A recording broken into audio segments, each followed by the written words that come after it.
உள்ளாட்சி அரசு செய்தியால் இணைவோம். வணக்கம். உள்ளாட்சி அரசு செய்திகள் வாசிப்பது சரவணன்.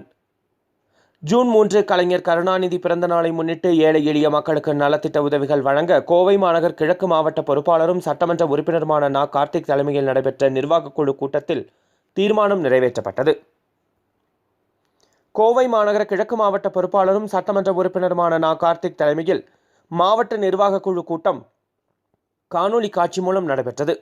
இந்த கூட்டத்தில் வருகிற ஜூன் 3ஆம் தேதி திமுக தலைவரும் முன்னாள் தமிழக முதல்வருமான கலைஞர் மு. கருணாநிதி அவர்கள் பிறந்த நாளை முன்னிட்டு ஏழை எளிய மக்களுக்கு உதவிட வேண்டும் என்று திமுக தலைவர் மு. ஸ்டாலின் அவர்கள் அறிவித்துள்ளார்.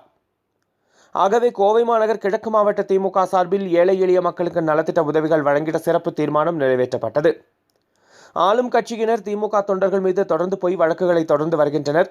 அந்த வழக்குகளை எதிர்கொள்ள திமுக தலைவர் ஆலோசனைப்படி மாவட்ட சட்ட பாதுகாப்பு குழு அமைப்பது, ஒருங்கிணைவோம் வா, பல லட்சக்கணக்கான தமிழர்களின் பசியை போக்கிய திமுக தலைவருக்கு பாராட்டு தெரிவிப்பது உள்ளிட்ட 5 முக்கிய தீர்மானங்கள் நிறைவேற்றப்பட்டது.